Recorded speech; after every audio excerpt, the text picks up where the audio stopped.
के फिजिक्स गाह्रो हो र?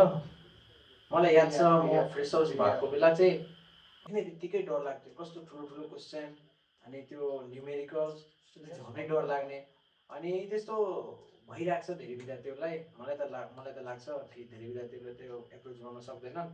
सो म यो भिडियो बनाउनुको मेन उद्देश्य भनेको त्यो हजुरहरूलाई गाइड गर्दिनँ। म एज अ ड्रपर, म पनि एउटा ड्रपर हो र म आफ्नो जे सिकेछु गाइडेन्सहरू टिप्स एन्ड ट्रिक्सहरू बताइदिन्छ, जसले गर्दा you can score easy PG 20 to 30 marks र त्यो पनि फर्मुलाबाट।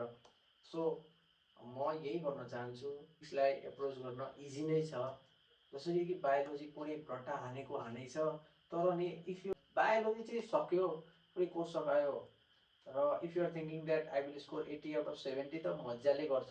तर इक्जाम हलमा बसेपछि क्वेसन हेर्दा यार यो के हो यार, यस्तो त पढेकै छैन। र ठिक छ, गर्ने बेला क्वेसन गर्दैछ, क्वेसन गर्ने बेला चाहिँ लाग्छ कि यस राइटै छ, आज त 80 मा 80 हो। फेरि चेक गर्छ भने 47 50 हुने हो। त्यही भएर बायोलोजीले धोका दिन्छ। तर फिजिक्स र केमिस्ट्री तिम्रो बब्बाल भयो भने चाहिँ कसैले रोक्न सक्दैन। तिम्रो 50 मा 50, 40 मा 40, 40 मा 50 रोक्नै सक्दैन। सो मैले एउटा रोडम्याप तयार गरिदिएको छु। अब भाइ बहिनीहरूले फलो गर्नु। इफ तपाईँको त्यो टपिक एकदमै विक छ भने त्यसलाई रिभिजन गर्नुहोस्, रिभाइज गर्नुहोस्। त्यसपछि सेकेन्ड कुरा भनेको you must go through the module. If तपाईँसँग मोड्युल छ, पिसिबी छ, कम्प्लिट सोल्युसन जेसुकै छ, त्यसको न्युमेरिकल गर्नुहोस्। फिजिक्सको क्वेसनहरू एप्रोच गर्नुहोस्। क्वेसनहरू एप्रोच गर्दाखेरि इजी टाइपको क्वेसनहरू हुन्छ। इजी त तपाईँले सजिलै गर्न सक्नुहुन्छ। अर्को आउँछ मिडियम टाइप हुन्छ क्वेसनहरू, र मिडियम टाइप गर्नको लागि तपाईँले हल्का कन्सेप्ट बेस चाहिन्छ र कन्सेप्ट लाउनु भयो भने चाहिँ you can do it. If concept लाउनु भएन, तपाईँ लाउँदैन तपाईँले, त्यति बेला के गर्ने त भन्दाखेरि त्यो क्वेसनलाई मार्क गर्ने है। अर्को क्वेसन नेक्स्ट क्वेसन बनाउने, त्यो पनि भएन भने त्यसलाई पनि मार्क गर्ने, अर्को बनाउने। त्यस्तो गर्दाखेरि के हुन्छ त भन्दाखेरि तपाईँले वन्स त्यो च्याप्टरको पुरै क्वेसनहरू गर्नुभयो भने त्यसपछि चाहिँ जुन मार्क गर्नुभयो त्यो क्वेसनहरूको सोल्युसनतिर जानु होला। तपाईँहरूले मक दिइराख्नु भयो होला, र मकमा चाहिँ फिजिक्सको क्वेसन अब कति गर्नुभएको छ, कति एटेम्प गर्नुभएको छ। धेरैको त मलाई लाग्छ कि फिजिक्सको क्वेसन देखेर नै डर लाग्ने हो। म पनि प्रेसर हुँदाखेरि मलाई पनि फिजिक्सको क्वेसन हेरेरै डर लाग्थ्यो। सोल्युसन चाहिँ के हो त भन्दाखेरि अब तपाईँले क्वेसन गर्नुभयो, तपाईँले फिजिक्सको बिगनर लेभल है, बिगनर लेभल के हो मार्कर चलेन त यार।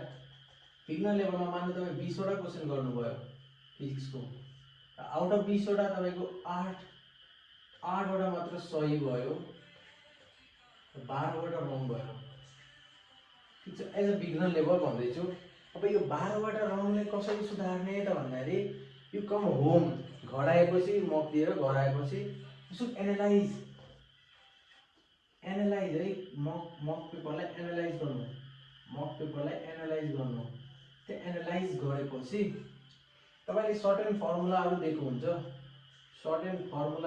हुन्छ, मक सल्युसनमा फर्मुलाहरू दिएको हुन्छ।